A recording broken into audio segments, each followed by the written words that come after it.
बहुत जल्दी कुछ दिनों के अंदर सीबीआई मनीष जी को गिरफ्तार करने वाली है। मैंने तो आपको 3-4 महीने पहले ही बता दिया था। इनके लोगों ने हमें बताया था कि मनीष जी को ये गिरफ्तार करने वाले हैं, जल्दी गिरफ्तार करने वाले हैं। 3-4 महीने पहले बताया था। मैंने प्रेस कॉन्फ्रेंस करके, उसके बाद अपने कई भाषणों में, असेंबली में मैंने कहा था कि ये मनीष को गिरफ्तार करने वाले हैं। तो 3-4 महीने पहले जब इनके लोगों ने मुझे बताया कि मनीष जी को गिरफ्तार करने वाले हैं, मैंने कहा मनीष ने क्या कर दिया, क्या केस है? तो उन्होंने बताया अभी कोई केस नहीं है, कुछ मिला नहीं है, ढूंढ रहे हैं, कुछ बना रहे हैं। तो अब हमारे देश के अंदर एक नया सिस्टम लागू किया गया है। पहले ये तय किया जाता है कि किस आदमी को जेल भेजना है, और फिर उसके खिलाफ एक मनगढ़ंत झूठा केस बनाया जाता है और उसे ज़बरदस्ती जेल भेजा जाता है। एक नया सिस्टम हमारे देश के अंदर अब लागू हुआ है।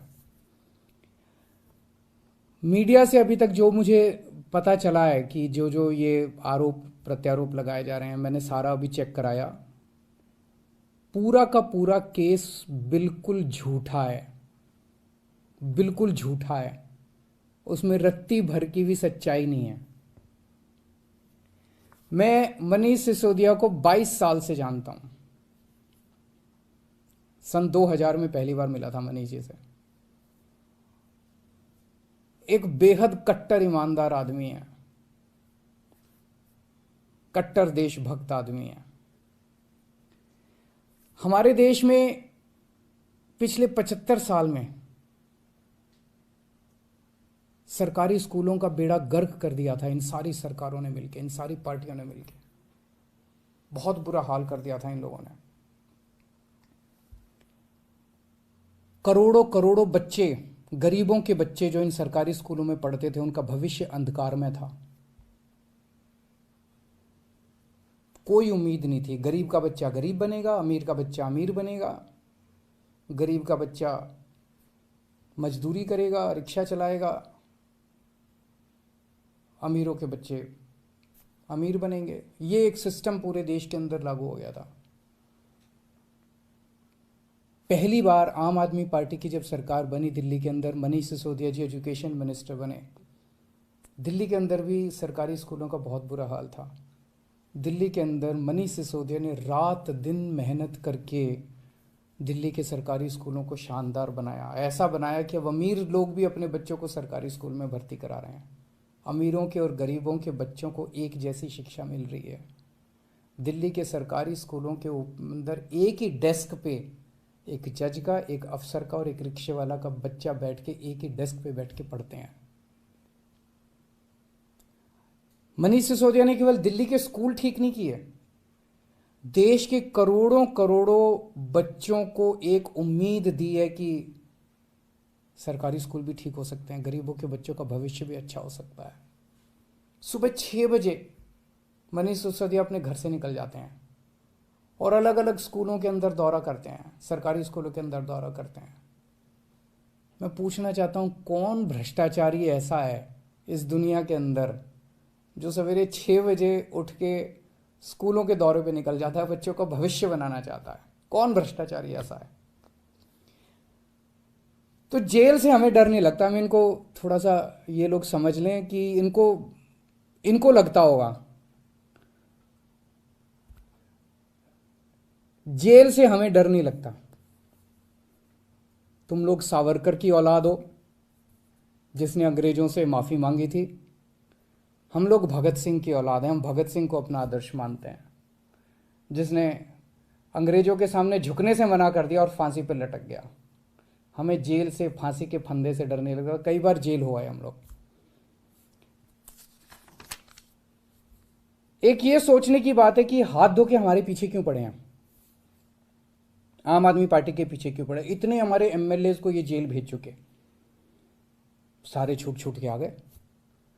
और कोर्ट ने जब छोड़ा तो ऐसे गंदे गंदे ऑर्डर पास किए इन लोगों के खिलाफ कि क्या झूठे सच्चे केस बना रहे हो। सत्येंद्र जैन को इन्होंने गिरफ्तार कर लिया झूठे केस में पिछले महीने। अब मनीष सिसोदिया जी को गिरफ्तार करने जा रहे हैं ये लोग। तो आखिर ये आम आदमी पार्टी के पीछे क्यों पड़े हैं, हम ही लोगों के पीछे क्यों पड़े हैं? 3 कारण हैं। पहला कारण, आम आदमी पार्टी वाले कट्टर ईमानदार हैं। वो पूरे देश को भरोसा हो गया आम आदमी पार्टी वाले कट्टर ईमानदार हैं। सारा देश कहता है यार कुछ भी हो, ये लड़के हैं तो ईमानदार। ये लोग झूठे केस बना बना के हमारे ऊपर कीचड़ फेंकना चाहते हैं। ये दिखाना चाहते हैं दुनिया को कि देखो ये भी हमारे जैसे ही हैं, जैसे हम भ्रष्ट हैं ये भी वैसे ही हैं, ये भी भ्रष्टाचारी हैं। पर दुनिया इनके यकीन नहीं कर रही। दुनिया खुद ही कह रही है कि झूठे केस लगा रहे हैं। तो जो मर्जी कर लो, सच सच होता है, झूठ झूठ होता है। जितना मर्जी कीचड़ तुम फेंक लो, कीचड़ चिपक नहीं रहा हमारे ऊपर। पाक साफ है हम लोग, सच्चाई के रास्ते पे चलते हैं, भगवान हमारे साथ है। दूसरा कारण, ये हमारे पीछे क्यों पड़े हैं हाथ धो के? जब से पंजाब में आम आदमी पार्टी जीती है, पूरे देश के अंदर आम आदमी पार्टी की आंधी आ रही है। पूरे देश के अंदर आम आदमी पार्टी की चर्चा हो रही है। पूरे देश में आम आदमी पार्टी फैल रही है। ये उसे रोकना चाहते हैं। ये नहीं चाहते कि आम आदमी पार्टी पूरे देश के अंदर इनकी टक्कर में खड़ी हो। पर मैं इन्हें कहना चाहता हूँ, तुम जो मर्जी कर लो, आम आदमी पार्टी को पूरे देश में फैलने से कोई नहीं रोक सकता। आम आदमी पार्टी पूरे देश के लोगों की उम्मीद बन चुकी है। देश के अंदर हर आदमी चाहता है मेरे बच्चे को अच्छी शिक्षा मिले। देश के अंदर हर आदमी चाहता है मेरे परिवार को अच्छा इलाज मिले। देश के अंदर हर आदमी चाहता है हमें 24 घंटे बिजली मिले, अच्छी सड़कें मिले, अच्छा पानी मिले, अच्छी बिजली मिले, फ्री बिजली मिले। सब लोग अच्छी सुविधाएं चाहते हैं। हर आदमी चाहता है देश के अंदर भ्रष्टाचार खत्म हो। हर आदमी चाहता है मेरा देश दुनिया का नंबर 1 देश बने। अब आम आदमी पार्टी से ही उम्मीद है पूरे देश के लोगों को, उसको फैलने से कोई नहीं रोक सकता। एक अंग्रेजी में कहावत है, no one can stop the idea whose time has come. Aam Aadmi party's time has come, India's time has come. Bharat का समय आ चुका, अब कोई नहीं रोक सकता। और तीसरा कारण, ये क्यों हमारे पीछे हाथ धो के पड़े हैं, दिल्ली के कामों को रोकना चाहते हैं। दिल्ली के अंदर जो शानदार काम हो रहे हैं, सिंगापुर की सरकार पूरे दुनिया के मेयर बुलाए उन्होंने, और केजरीवाल को बुलाया कि आके इनको जरा सा सिखाओ कि आप दिल्ली में क्या काम कर रहे हो। इससे बड़ी गर्व की बात क्या हो सकती है? दिल्ली के कामों की पूरी दुनिया में चर्चा हो रही है। ट्रंप साहब की वाइफ आई थी, वो हमारे स्कूल देखने जाती हैं। ये हमारे दिल्ली के कामों को रोकना चाहते हैं। खासकर दिल्ली में एजुकेशन और हेल्थ में बहुत शानदार काम हुए, इसीलिए उन्होंने पहले हेल्थ मिनिस्टर को जेल में डाला और अब एजुकेशन मिनिस्टर को इन्होंने जेल में डाला।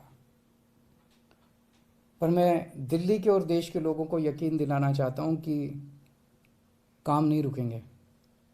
इन्होंने सत्येंद्र जैन को 2 महीने से जेल में है, 2 महीने रख लिया, 3 महीने रख लेंगे, 4 महीने फिर निकल आएंगे, काम फिर चालू हो जाएंगे। मनीष सिसोदिया जी को अब ये जेल भेजेंगे, महीना, 2 महीना, 3 महीना, कब तक जेल में रखेंगे? तो झूठा केस है, कोर्ट में जाके गिर जाएगा, डांट पड़ेगी इनको, देख लेना। मनीष सिसोदिया जी बाहर निकल आएंगे, काम नहीं रुकेगा। 75 साल में इन पार्टियों ने मिलकर देश को बर्बाद कर दिया। 75 साल में कितने देश हमसे आगे निकल गए? क्यों? हमारे में कोई कमी है? भारत के लोगों में कोई कमी है? सबसे इंटेलिजेंट लोग हैं भारत के लोग। इन पार्टियों ने दगा दिया है, इन्होंने लूटा है, इन पार्टियों ने मिलकर देश को लूटा है। ये अपनी लूट जारी रखना चाहते हैं, लेकिन अब देश खड़ा हो रहा है। दिल्ली से जो ये चिंगारी निकली है, ये पूरे देश में फैलेगी।